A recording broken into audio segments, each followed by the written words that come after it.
ഈ എക്സാലോജിക് എന്ന് പറഞ്ഞ കടലാസ് കമ്പനി, ഏതാണ്ട് 1,00,000 രൂപ മാത്രം പെയ്ഡപ്പ് ക്യാപിറ്റലുള്ള ഒരു സ്ഥാപനം. നമ്മുടെ മുഖ്യമന്ത്രിയുടെ വാക്കുകൾ വിശ്വസിക്കാമെങ്കിൽ അദ്ദേഹത്തിൻ്റെ ഭാര്യ ഒരു യു പി സ്കൂൾ അധ്യാപികയായിരുന്നു. സ്കൂളിൽ നിന്ന് പിരിഞ്ഞപ്പോൾ കിട്ടിയ DCRG computer value of pension കൂടി ചേർത്ത് മകൾക്ക് ഒരു വ്യവസായ സംരംഭം തുടങ്ങാനായിട്ട് കുറച്ച് പൈസ കൊടുത്തു. അതുകൊണ്ട് ഉണ്ടാക്കിയ കമ്പനിയാണ്. അപ്പോൾ ആ കമ്പനി എത്ര വലിയ സംഭവമെന്ന് മനസ്സിലായില്ല. റോക്ക് ഫെല്ലറൊന്നുമല്ല, അല്ലെങ്കിൽ ടാറ്റയോ ബിർളയോ അദാനിയോ അംബാനിയോ ഒന്നുമല്ല. ഒരു ചെറിയ സ്ഥാപനം. അവർ ചില കമ്പ്യൂട്ടർ സംബന്ധമായ സഹായങ്ങൾ ആളുകൾക്ക് ചെയ്യുന്നു, കൺസൾട്ടൻസി. അങ്ങനെ അവരുടെ കൺസൾട്ടൻസി സ്വീകരിച്ച പല സ്ഥാപനങ്ങളിൽ ഒരു സ്ഥാപനമാണ് CMRL. CMRL എന്ന് പറഞ്ഞാൽ വലിയ ഒരു സ്ഥാപനമാണ്. നിരവധി ആളുകൾക്ക് തൊഴിൽ കൊടുക്കുന്നതാണ്. അതിനേക്കാൾ ഉപരി നിരവധി രാഷ്ട്രീയ നേതാക്കന്മാർക്ക് കാലാകാലങ്ങളായിട്ട് കിമ്പളം കൊടുത്തുകൊണ്ടിരിക്കുന്ന ഒരു സ്ഥാപനമാണ്. കാരണം ഇവർ ചെയ്യുന്ന പ്രവൃത്തി എന്ന് പറയുന്നത് നിയമവിധേയമായൊരു കാര്യമല്ല. നമ്മുടെ കേരളത്തിൻ്റെ തീരത്തുള്ള ഈ ധാതു മണൽ, മോണോസൈറ്റ്, ഇൽമനൈറ്റ് പോലുള്ള സാധനങ്ങൾ വാരിയെടുത്തോട്ട് പോവുകയാണ്. ഇത് ഇവർ സംസ്കരിക്കുന്നു എന്ന വ്യാജേന അതിന് ചില ഉൽപ്പന്നങ്ങൾ ഉണ്ടാക്കിയിട്ട് അത് വിദേശ കമ്പനികൾക്ക് കൊടുക്കുകയാണ്. വലിയ ലാഭമുള്ള ഏർപ്പാടാണ്. അപ്പോൾ ഈ ലാഭത്തിൻ്റെ പങ്ക് ഈ നാട്ടിലെ രാഷ്ട്രീയ നേതാക്കന്മാർക്കും അതുപോലെയുള്ള മറ്റു ആളുകൾക്കുമായിട്ട് അവർ വീതിച്ചു കൊടുക്കുന്നു. ചില മാധ്യമപ്രവർത്തകർക്കും കിട്ടിയിട്ടുണ്ട്, മാധ്യമ സ്ഥാപനങ്ങൾക്ക് കിട്ടിയിട്ടുണ്ട്, സമുദായ നേതാക്കന്മാർക്ക് കിട്ടിയിട്ടുണ്ട്, പലർക്കും കിട്ടിയിട്ടുണ്ട്. അപ്പോൾ ഇങ്ങനെ എല്ലാവർക്കുമായിട്ട് വീതിച്ചു കൊടുത്തുകൊണ്ടിരിക്കുന്ന ഒരു സ്ഥാപനം. ആ സ്ഥാപനം ത്തിൻ്റെ ഒരു കൺസൾട്ടൻസി കൂടി ഇവർക്ക് കിട്ടുന്നു. കൺസൾട്ടൻസി ഫീസ് പ്രതിമാസം 3,00,000 രൂപയാണ്. സേവനം പറയത്തക്ക സേവനമൊന്നുമില്ല, ഇവരുടെ പേര് വെക്കുന്നതിനോട് സേവനം എന്ന് വിചാരിക്കാം. പക്ഷേ അത് നമുക്ക് മനസ്സിലാക്കാം. 3,00,000 30,00,000 എത്ര വേണമെങ്കിൽ കൊടുക്കാം.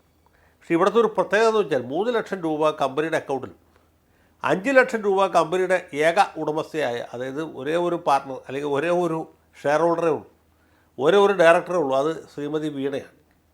വീണയുടെ അക്കൗണ്ടിൽ 5,00,000 രൂപ കൊടുക്കും, മറ്റേത് 3,00,000 കൊടുക്കും. ഇതെവിടെയെങ്കിലും കേട്ടിട്ടുണ്ട്? ഒരു കമ്പനിക്ക് 3,00,000 അതിൻ്റെ ഉടമസ്ഥയ്ക്ക് 5,00,000 ഈ ഫീസ് കൊടുക്കുന്ന ഏതെങ്കിലും ഒരു കരാറ് നമ്മളെ ജീവിതത്തിൽ ഒരിക്കലും കണ്ടിട്ടില്ല, ഉണ്ടാകാൻ നിവൃത്തിയില്ല.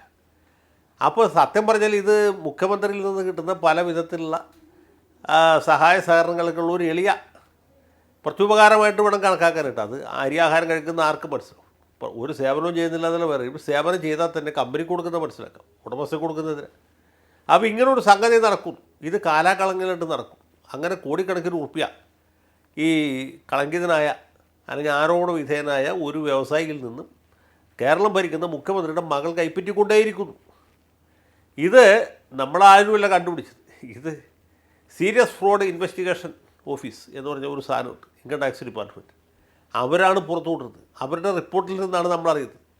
ഇത് CMRLൻ്റെ ഉദ്യോഗസ്ഥന്മാർ അംഗീകരിക്കുകയും പറയത്തക്ക യാതൊരു സേവനവും വീണയിൽ നിന്ന് കിട്ടിയിട്ടില്ല അല്ലെങ്കിൽ എക്സാലോജിക്കിൽ നിന്ന് കിട്ടിയിട്ടില്ല എന്ന് അവിടെ സമ്മതിക്കുകയും അതിൻ്റെ അടിസ്ഥാനത്തിൽ അവർ ചുമത്തിയ പിഴ അടയ്ക്കുകയും ചെയ്തു. അപ്പോൾ സംഗതി എസ്റ്റാബ്ലിഷ്ഡാണ്. കാശ് കിട്ടിയെന്നുള്ള അഡ്മിറ്റഡാണ്, അതിന് പിഴ കൊടുക്കി എന്നുള്ളതും അംഗീകരിക്കപ്പെട്ട കാര്യമാണ്. പിന്നെ എന്താ ബാക്കിയുള്ളത്? പിന്നെ മറ്റ് പല നേതാക്കന്മാരുടെയും പേര് ഇതിനകത്തുണ്ട്. അവരുടെ കണക്കിലുണ്ട്. PV ഉണ്ട്, RC ഉണ്ട്, OC ഉണ്ട്, മറ്റേ KK ഉണ്ട്, മറ്റ് പലതും ഉണ്ട്. ഓരോരുത്തരും പണം വാങ്ങിയിട്ടുണ്ട്. ഇപ്പോൾ രമേശ് ചെന്നിത്തലയും കുഞ്ഞാലിക്കുട്ടിയൊക്കെ പറഞ്ഞല്ലോ, ഞങ്ങൾ പാർട്ടിയുടെ ആവശ്യത്തിനാണ് പണം കൈപ്പറ്റി, സ്വന്തം ആവശ്യത്തിനല്ല. ഒരുപാട് പേരുടെ പേരുണ്ട്. ആ ലിസ്റ്റ് എൻ്റെ കയ്യിലുണ്ട്. കേരളത്തിലെ നമ്മൾ അറിയപ്പെടുന്നവർ അറിയപ്പെടാത്തവർ ഒരുപാട് നേതാക്കന്മാരുണ്ട്. ഇപ്പോൾ എൻ്റെ വീട് ആലുവയിലായതുകൊണ്ട് ഈ പ്രാദേശിക നേതാക്കന്മാർ ഏറെക്കുറെ എല്ലാവരും ഉണ്ട്. BJPയുടെ നേതാക്കന്മാരുണ്ട്, CPIയുടെ ഉണ്ട്, CPMൻ്റെ ഉണ്ട്, RSPയുടെ ഉണ്ട്, കോൺഗ്രസിൻ്റെ എല്ലാ ഗ്രൂപ്പുകാരും ഉണ്ട്, ലീഗുകാരും ഉണ്ട്. കേരള കോൺഗ്രസ്സുകാരുടെ പേരങ്ങനെ കണ്ടില്ല. അപ്പോൾ ഇങ്ങനെ സാർവത്രികമായിട്ട് കൈ അയച്ച് സംഭാവന കൊടുത്തുകൊണ്ടിരിക്കുന്നതാണ്. 5 ലക്ഷം മേടിച്ചവരുണ്ട്, 3 ലക്ഷം മേടിച്ചവരുണ്ട്, 10 ലക്ഷം മേടിച്ചവരുണ്ട്. അതൊക്കെ കാശിൻ്റെ ആവശ്യമനുസരിച്ച് ഓരോരുത്തർ മേടിക്കുന്നത്. പിണറായി വിജയൻ എന്ന പേരിൽ തന്നെ കൊടുത്തിട്ടുണ്ട്, PV കൂടാതെ. PV വേറെ ഉണ്ട്. പിണറായി വിജയൻ എന്ന് നീട്ടി വലിച്ചെഴുതിയ പേജും അതിൻ്റെ അകത്തുണ്ട്. അപ്പോൾ ഇങ്ങനെയൊക്കെയുള്ള ഒരുപാട് സംഗതികൾ നടക്കുന്നുണ്ട്. അതിനിടയിലാണ് സവിശേഷമായൊരു പ്രത്യേകത. ഈ മുഖ്യമന്ത്രിയുടെ മകളുടെ സ്ഥാപനത്തിന് കൺസൾട്ടൻസി കരാർ കൊടുക്കുക. സ്ഥാപനത്തിന് 3 ലക്ഷവും അതിൻ്റെ മുതലാളിക്ക് 5 ലക്ഷവും വീതം കൊടുക്കും. അപ്പോൾ ഇത് പുറത്ത് വന്നപ്പോൾ അദ്ദേഹത്തിന് യാതൊരു ന്യായീകരണവുമില്ല, യാതൊരു നീതീകരണവുമില്ല. പാർട്ടിയുടെ ഔദ്യോഗിക പത്രക്കുറിപ്പ് ഇറക്കുന്നില്ല, ഒരു സ്വകാര്യ വ്യക്തി എന്നതിൽ. നിയമസഭയിൽ വരുമ്പോൾ അദ്ദേഹം പറഞ്ഞു, എൻ്റെ കൈകൾ ശുദ്ധമാണ്, മടിയിൽ കനമില്ല, വഴിയിൽ ഭയമില്ല എന്നൊക്കെ പറയുന്നു. അതേസമയത്ത് തന്നെ കേരള സംസ്ഥാന സർക്കാരിന് ഉടമസ്ഥയിലുള്ള KSIDC എന്ന് പറഞ്ഞ ആ സ്ഥാപനം, അവർ ഇതിനകത്ത് ഏതാണ്ട് 15% മറ്റോ മുതൽ മുടക്കിയിട്ടുണ്ട് ഈ സ്ഥാപനത്തിൽ.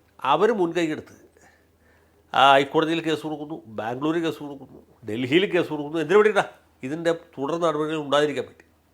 അപ്പോൾ കഴിഞ്ഞ ദിവസമാണ് കേരള ഹൈക്കോടതി ഇതുമായി ബന്ധപ്പെട്ട് എൻഫോഴ്സ്മെൻറ്റുകാർ അന്വേഷിക്കാൻ പാടില്ല എന്ന സ്റ്റേ ഉണ്ടായിരുന്നു. ആ സ്റ്റേ വെക്കേറ്റ് ചെയ്തു. സ്റ്റേ വെക്കേറ്റ് ചെയ്യുകയും ഈ CMRLൻ്റെ ഹർജി തള്ളുകയും ചെയ്തു. അത് ചൊവ്വാഴ്ച രാവിലെ ഹർജി തള്ളുന്നു. ബുധനാഴ്ച രാവിലെ 12 കേന്ദ്രങ്ങളിൽ എൻഫോഴ്സ്മെൻറ്റ് റെയ്ഡ് നടത്തുന്നു. ഇത്ര കാര്യമുള്ളൂ. ഇതെന്തിനാണ് റെയ്ഡ് നടത്തിയതെന്നോ എന്താണ് അതിൻ്റെ കാരണമെന്നോ അറിയാത്തവരാരും തന്നെ കേരളത്തിലില്ല. പാർട്ടിക്കാരുമില്ല, പാർട്ടിക്കാരല്ലാത്തവരുമില്ല, ആരുമില്ല. അപ്പോൾ ഇങ്ങനൊരു സന്ദർഭത്തിൽ ആർക്ക് ചെയ്യാവുന്ന ഏക കാര്യം എന്താണ്? നിയമത്തിൻ്റെ വഴിക്ക് പോകും എന്ന ഉമ്മൻചാണ്ടിയുടെ സിദ്ധാന്തത്തിൽ മുറുകെ പിടിച്ചുകൊണ്ട് അവരെ പരിശോധിക്കട്ടെ, അന്വേഷിക്കട്ടെ, കണ്ടുപിടിക്കട്ടെ. അതിലിപ്പോൾ നമുക്ക് പ്രശ്നമൊന്നുമില്ല എന്ന് പറഞ്ഞ് നിന്നാൽ മതിയായിരുന്നു. നിയമത്തിൻ്റെ വഴിക്ക് പോട്ടെ, മടിയിൽ ഭയമില്ല, മടിയിൽ കനമില്ല, വഴിയിൽ ഭയമില്ല എന്ന് പറഞ്ഞ് നെഞ്ചു പിടിച്ച് നിൽക്കായിരുന്നു, അറസ്റ്റ് ചെയ്യണവരെ പിടിക്കായിരുന്നു. ഇത് അതിന് പോലും കാത്തു നിൽക്കാതെ ഈ സഖാക്കന്മാർ അവിടെ വന്ന് സംഗതി അലമ്പാക്കി. ആ സമയം തൊട്ട് ഇത് ജനങ്ങൾ TV കണ്ടുകൊണ്ടിരിക്കുകയാണല്ലോ. ജനങ്ങൾ കണ്ടുകൊണ്ടേയിരിക്കുക. അപ്പോഴത്തേക്കും ശിവൻകുട്ടി വരുന്നു, ബ്രിട്ടാസ് വരുന്നു, അതുപോലെ വി ജോയ് ജില്ലാ സെക്രട്ടറി വരുന്നു, രാജ്യസഭാ മെമ്പർ റഹീം വരുന്നു, തിരുവനന്തപുരത്തെ വാഴ്ച ഒഴിഞ്ഞ നമ്മുടെ മേയർ കുറച്ചാളായിട്ട് കാണാനുണ്ടായിരുന്നില്ല, ഇപ്പോൾ സമരരംഗത്ത് തിരിച്ചു വരുന്നു. ബാലുശ്ശേരി MLA ആയിരുന്ന ഇത്തവണ തോറ്റുപോയ അവരുടെ ഭർത്താവ് അടുത്തിരിക്കുന്നു. എല്ലാവരും വളരെ ഊർജിതമായി മുദ്രാവാക്യങ്ങൾ വിളിക്കുന്നു. ഇത് കാണുന്നവർ, ടെലിവിഷനിൽ കാണുന്നവർ, നേരിട്ട് കാണുന്നവരൊക്കെ ചിരിക്കുന്നു. എന്തിനു വേണ്ടിയിട്ടാണ് ഈ സമരാഭാസം, ഈ സമര കോപ്രായം നടത്തുന്നത് എന്നെല്ലാവർക്കും അറിയാമല്ലോ.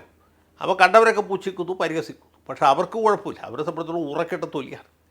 ഇതിലും വലിയ പെരുന്നാൾ വന്നിട്ട് വാപ്പ പള്ളി പോയിട്ടില്ല എന്ന് പറഞ്ഞ പോലെ ഇതിലും വലിയ ആരോപണം വന്നിട്ട് നമ്മൾ കുലിക്കിട്ടില്ല. നമ്മുടെ നേതാക്കന്മാരെ ന്യായീകരിക്കുക, വെളുപ്പിക്കുക എന്നുള്ളതാണ് നമ്മുടെ ജീവിത സാഫല്യം എന്ന അർത്ഥത്തിലാണ് ഈ നേതാക്കന്മാരും നേതാക്കളും സഖാക്കന്മാരും സഖാത്തികളൊക്കെ അവിടെ ഈ പൊരി വെയിലത്ത് വന്ന് സമരം ചെയ്തു. അപ്പോൾ ഇങ്ങനെ ഒരു ആഭാസം നടത്തിയത് കൊണ്ട് എന്ത് നേട്ടമുണ്ടായി എന്ന് ചോദിച്ചാൽ വികൃതമായ മുഖം കൂടുതൽ വികൃതമായി. അതിലേ വിശേഷമുള്ളൂ. അതുമാത്രമേ വിശേഷമുള്ളൂ. തെരഞ്ഞെടുപ്പിൽ തോറ്റ് ആകെ മുഖം നഷ്ടപ്പെട്ട അവസ്ഥയിലാണ്. അങ്ങനെ ഇരിക്കുന്ന സമയത്ത് ഈ അതിൻ്റെ പുറത്ത് ഒരെണ്ണോടി വന്നു. ഈ മോങ്ങാനെന്ന നായുടെ തലയിൽ തേങ്ങ വിടുന്നു പറഞ്ഞ പോലെ. അപ്പോൾ അതിൻ്റെ ഒരു മോങ്ങലും കൂടി ഉണ്ടായി. മോങ്ങൽ ധീരവിലാപമായിട്ട് മാറി. എന്നിട്ട് ഒരു നേതാവ് ഇവിടെ എന്താണ് വെല്ലുവിളി മുഴക്കുന്നത് കേട്ടു. ഇത് അക്രമമൊന്നുമല്ല, അക്രമം എന്ന് വെച്ചാൽ ഇതൊന്നുമല്ല. ഞങ്ങളുടെ പാർട്ടിയുടെ അക്രമം എന്ന് വെച്ചാൽ ഒരാൾ 51 വെട്ടുവെട്ടി കൊല്ലുന്നത്, അല്ലെങ്കിൽ ഓടിപ്പോകുന്ന KSRTC ബസ് തടഞ്ഞു നിർത്തി അതിൻ്റെ അകത്ത് പെട്രോൾ ഒഴിച്ച് യാത്രക്കാരടൊക്കെ കത്തിക്കുന്നത്, ഇങ്ങനെയൊക്കെയുള്ള പരിപാടികളാണ് ഞങ്ങൾ സ്പെഷ്യലൈസ് ചെയ്യുന്നത്. ഇതൊന്നും ഒരു അഴിമതി, ഒരു അക്രമമൊന്നുമല്ല എന്ന് ന്യായീകരിക്കുന്നത് കിട്ടും. അപ്പോൾ ഇങ്ങനെയൊക്കെയാണ് കാര്യങ്ങൾ മുമ്പോട്ട് പോകുന്നത്. ഈ പാർട്ടിയുടെ വളരെ പരിതാപകരമായ അവസ്ഥയിലാണ് ഇരിക്കുന്നത്. ഈ പാർട്ടിയുടെ വിവിധ കമ്മിറ്റികൾ യോഗം ചേർന്ന് മുഖ്യമന്ത്രിയുടെ ധാർഷ്ട്യവും ധിക്കാരവും മാർക്സിസത്തിൻ്റെ സ്ഥാനത്ത് മരുമോനിസം നടപ്പാക്കാൻ തുനിഞ്ഞതുമാണ് ഈ പരാജയത്തിൻ്റെ കാരണമെന്ന് വിലയിരുത്തിക്കൊണ്ടിരിക്കുമ്പോഴാണ് ഈ അഴിമതി കേസിൽ പ്രതിയായ മകളെ സംരക്ഷിക്കാൻ വേണ്ടി സ്നേഹധനനായ അച്ഛൻ്റെ നിർദ്ദേശപ്രകാരം തിരുവനന്തപുരത്ത് ഇതുപോലൊരു പൊറാട്ട് നാടകം അരങ്ങേറി.